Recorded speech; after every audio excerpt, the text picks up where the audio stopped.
The max exploit tool will figure out the optimal way to exploit an opponent's strategy. So whatever strategy this player uses, the max exploit tool will find the absolute best way to counter that strategy. No improvement over this counter strategy will exist. To demonstrate, let's have a look at an example. Here we have a tree where small blind raises, after which big blind pushes with this range. Small blind then either gets to call the all-in or fold. If you use the max exploit tool, which is available here in the toolbar, then the tool will ask you for which player you're looking for the optimal strategy.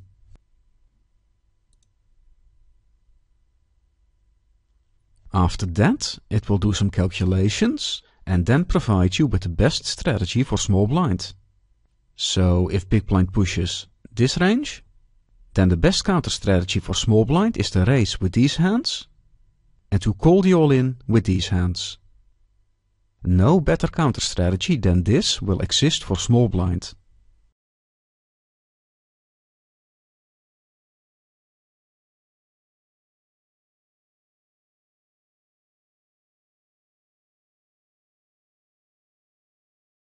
In many cases when using the max exploit tool, you'll get results where a player takes some action 100% of the time. This is not an error, it's simply the optimal way for that player to play. For example, if I reduce big blind's raising frequency here to around 20%,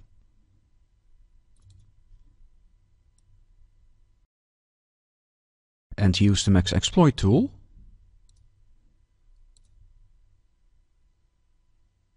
then it will tell you that small blind should raise 100% of the time. And this is because big blind folds 80% of the time here, which is far too often. So this means that small blind can now profitably steal the blinds with any two cards.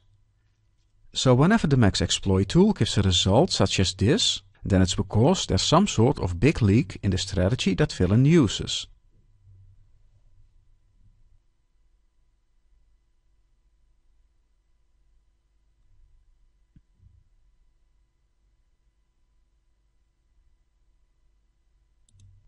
If you have a tree where there's play in multiple phases of the hand, then the max exploit tool will figure out the optimal strategy for the selected player in the last phase where the board cards are known.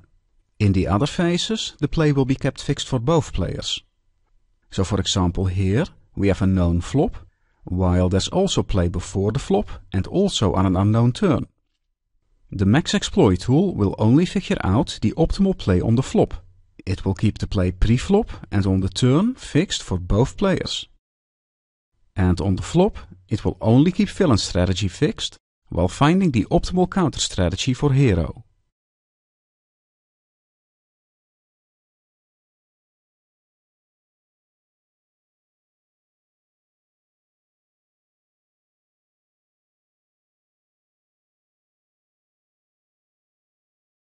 In the post-flop phase, after the tool has done its work and you mouse over one of hero's conditions, then you will now not only get a pop-up for that range, but also a small additional pop-up that gives a rough description of which hands are in the range. This pop-up has been added to make it easier to interpret the contents of the range.